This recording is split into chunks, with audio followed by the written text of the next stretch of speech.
आप सभी को जय मसीह की। आज का वचन भजन संहिता उसका 27वां अध्याय और 9वां वचन। इसमें भजनकार दाऊद कहता है, अपना मुख मुझसे ना छिपा, अपने दास को क्रोध करके ना हटा। तू मेरा सहायक बना है, हे मेरे उद्धार करने वाले परमेश्वर, मुझे त्याग ना दे और मुझे छोड़ ना दे। मेरे प्रियो, भजन संहिता शुरू से लेकर जितना भी 150 पद है उसमें, 150 अध्याय है उसमें, सारा का सारा परमेश्वर के लिए भजन का गीत है। परमेश्वर से सहायता मांगना, संकट के समय सहायता, धन्यवाद और रक्षा के लिए प्रार्थना, हर एक चीज़ प्रार्थना है। उसी प्रकार से ये 27वां अध्याय भी दाऊद परमेश्वर के सामने जाकर प्रार्थना करता है। इसको हम शुरुआत से अगर पढ़ते हैं तो लिखता है, भजनकार दाऊद इसमें कहता है, यहोवा परमेश्वर मेरी ज्योति और मेरा उद्धार है, मैं किससे डरूं। यहोवा मेरे जीवन का दृढ़ गढ़ ठहरा, मैं किसका भय खाऊं। मेरे प्रियो, हम देखते हैं दाऊद परमेश्वर का प्रिय जन था। परमेश्वर दाऊद को बहुत ही पसंद करता था और प्रेम भी करता था, और उसी रीति से दाऊद भी परमेश्वर को प्रथम स्थान देता था।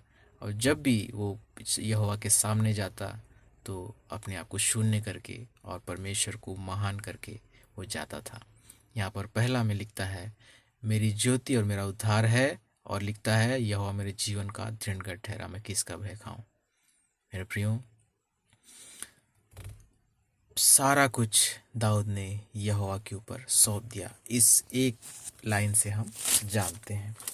वो कहता है, मेरा ज्योति और मेरा उद्धार है, जीवन का दृढ़ गढ़ है, मुझे किसी से डरने का ज़रूरत नहीं है। मैं जो भी मेरे सामने आएगा मैं तन के खड़ा हो जाऊंगा। यहोवा मेरा हर एक चीज़ से उद्धार करेगा, हर एक चीज़ से बचाएगा, मुझे किसी से डरने की ज़रूरत नहीं।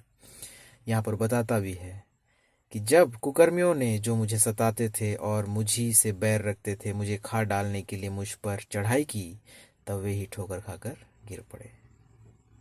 यह दाऊद के विरोध में लोग खड़े हुए, लेकिन क्या हुआ, यहोवा उसके साथ था, तो वे ही लोग जो उसको चढ़कर खा डालना चाहते थे, वे ठोकर खाकर गिर पड़े। यहोवा ने उसको इस प्रकार संभाला। और लिखता है, चाहे सेना भी मेरे विरुद्ध छावनी डाले तो भी मैं ना डरूंगा, चाहे मेरे विरुद्ध लड़ाई ठन जाए, उस दशा में भी मैं हियाव बांधे निश्चिंत रहूंगा।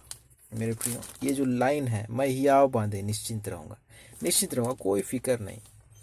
10,000 लोग भी मेरे सामने खड़े हो जाए, मैं अकेला रहूं, तब भी यहोवा मुझे संभालेगा, यहोवा मुझे हानि होने नहीं देगा, मेरा एक बाल तक बांका होने नहीं देगा। इतना भरोसा मेरे प्रियो, इतना महान भरोसा दाऊद किया है ना। उसके बाद हम अय्यूब को देखते हैं, उसके बाद अब्राहम को देखते हैं, दानियल को देखते हैं, है ना। मेरे प्रियो, इतना महान भरोसा विश्वास हमारे अंदर होना चाहिए, तब हम जाकर एक बड़े से राक्षस के सामने भी, दानव के सामने भी खड़े हो जाएं तो हमको डरने की जरूरत नहीं। गोलियत के सामने हम जाकर खड़े हो जाएं तो हमको डरने की जरूरत नहीं। लाल सागर के सामने जाकर हम खड़े हो जाए तो हमको डरने की जरूरत नहीं। मेरे प्रियो, परमेश्वर हमारे साथ में है, तो हमको डरने का कोई भी जरूरत नहीं है। मेरे प्रियो, दाऊद का जो बात हम यहाँ पढ़ते हैं, है ना, वो कोई कहानी नहीं है, कोई बनावटी चीज नहीं है, सच चीज है। दाऊद के जीवन में जो जो भी हुआ, हम उसका जीवन का जो भी कहानी पढ़ते हैं, वो कोई बनावटी चीज नहीं है। गोलियत को हराया कोई कहानी है क्या? नहीं है, सच चीज है। वो अपनी भेड़ों को चराते समय अपनी भेड़ों को बचाने के लिए शेरों से, भालू से, भेड़ियों से लड़ जाता था। कोई बनावटी चीज है क्या? नहीं है, सच्ची चीज है।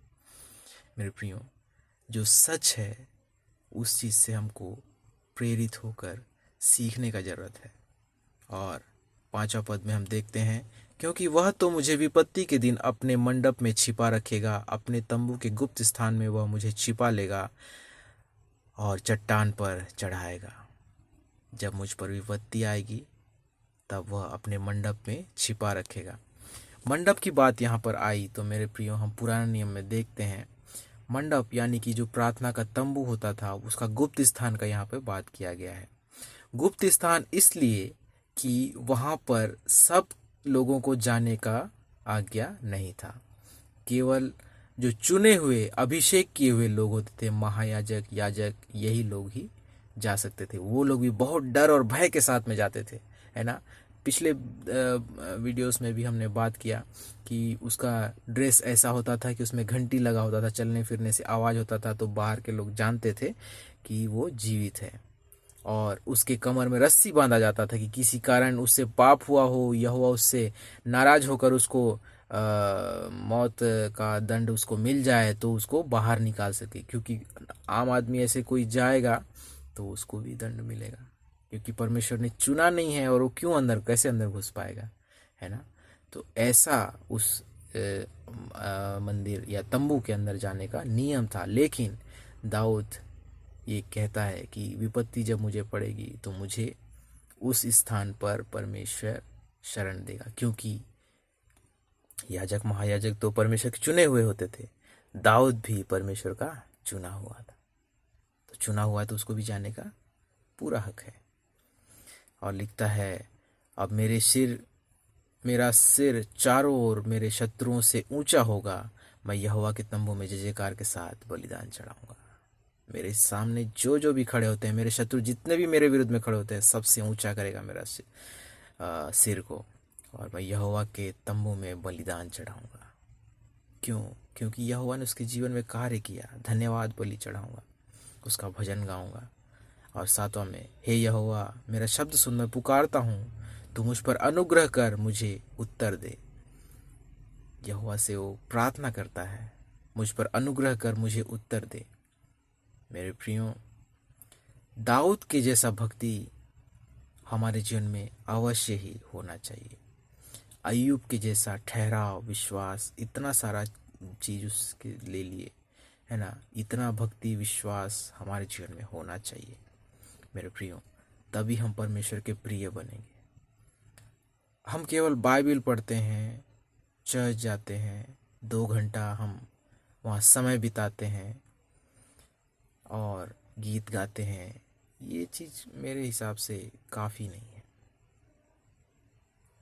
हम भले चर्च नहीं जा पाते हैं, लेकिन हम परमेश्वर को कैसे पुकारते हैं। हमको बाइबल पढ़ने नहीं आता होगा, लेकिन हम परमेश्वर को याद कैसे करते हैं। हम गीत गाने में बुरे होंगे, लेकिन हमारा मन में हम परमेश्वर को कैसे प्रेम करते हैं, वो चीज़ मायने रखता है। हम बाहर दुनिया में दिखाते हो तो आडंबर भी एक हिसाब से कहला सकता है ना। मैं अगर चौक में जाकर बाइबल पढ़ना शुरू करूं तो अगला इंसान कैसे इस बात को जानेगा कि मैं सच्चे मन से कर रहा हूं या किसी को दिखाने के लिए कर रहा हूं। ये तो कोई जान नहीं सकता, है ना। लेकिन हमारा जो प्रार्थना है चौक चौराहों में करने से, हम तो फरीसी और सदूकी ये जो दिखाने के लिए करते थे वैसे ही, है ना। कहते हैं कि वो अपने जेब में दान करते समय सिक्के को बहुत ऊंचाई से छोड़ते थे कि बहुत आवाज़ आए और सबको पता चले हमने इतना दान दिया। मेरे प्रियो, हमको ये सब करने का ज़रूरत नहीं है, हमको दूसरे को बताने का ज़रूरत नहीं है। हमारा परमेश्वर जो गुप्त में है, वो गुप्त की प्रार्थना को जानता है, हमारी प्रार्थना को जानता है, हमारा मन उसके लिए कितना व्याकुल है ना। हिरनी के समान प्यास जैसा होता है, हिरनी का प्यास जैसा होता है, वैसा ही प्यास हमको हमारा परमेश्वर के लिए भी होना चाहिए। तब हम परमेश्वर के प्रियजन कहलाएंगे, दाऊद के समान हमारा स्थान होगा मेरे प्रियो। और ये दाऊद कहता है, तूने कहा है मेरे दर्शन के खोजी हो, इसलिए मेरा मन तुझसे कहता है, हे यहोवा तेरे दर्शन का मैं खोजी रहूंगा। यहोवा ने कहा, हम वचन में पढ़ते भी है, मेरे राज्य की खोज करो, परमेश्वर के राज्य की खोज करो, सारा चीज़ तुमको मिलेगा। दाऊद ने परमेश्वर के राज्य को खोज करी, पूरा राज्य उसको मिला, राजा बना, सबसे महान राजा बना, बाइबल में सबसे महान राजा, है ना। उसके बाद 9वां पद को पढ़ता है, अपना मुख मुझसे ना छिपा, अपने दास को क्रोध करके ना हटा, तू मेरा सहायक बना है, हे मेरे उद्धार करने वाले परमेश्वर, मुझे त्याग ना दे, मुझे छोड़ ना दे। मेरे प्रियो, दाऊद कह रहा है, कभी मुझसे अपना चेहरा को ना छिपा, क्योंकि मुझसे ये बर्दाश्त नहीं हो पाएगा। मैं यहोवा से दूर होके नहीं रह पाऊंगा। तू मेरा सहायक बना है। दाऊद यहाँ पर कह रहा है हर चीज़ों में, छोटे समय से लेकर अभी तक जो जो भी काम दाऊद ने किया, उन सारी चीज़ों में केवल और केवल यहोवा का ही हाथ है। इसमें मेरे प्रियो, दाऊद यहोवा को अपने जीवन का श्रेय दे रहा है और क्या कहता है, परमेश्वर मुझे त्याग न दे, मुझे छोड़ न दे। मेरे प्रियो, दाऊद कहता है हे परमेश्वर मुझे कभी मत छोड़ और मुझे कभी मत त्याग। मेरे प्रियो, हमारे जीवन में भी यही बात होना जरूरी है मेरे प्रियो। इसीलिए हम दाऊद के समान बने। दाऊद क्या था? शून्य था, गाय बैल चराने वाला, है ना, बकरियों को चराने वाला। लेकिन वो क्या बना? एक श्रेष्ठ राजा बना, परमेश्वर का अनुग्रह प्राप्त किया और श्रेष्ठ राजा बना। उसी प्रकार से हमको भी परमेश्वर का अनुग्रह प्राप्त करने का ज़रूरत है, परमेश्वर के निकटता में रहने का ज़रूरत है। इसीलिए मेरे प्रियो, इस वचन को पकड़े रहें, इस वचन को मनन करते रहें और मेरे प्रियो, इस वचन पे चलने के द्वारा परमेश्वर का आशीष पाएं। और यदि आपने इस वीडियो को लास्ट तक देखा है तो मेरे प्रियो, एक सुंदर गीत परमेश्वर की महिमा का, उसको भी सुने, डिस्क्रिप्शन चेक करें और परमेश्वर की महिमा करें। आप सभी को जय मसीह की।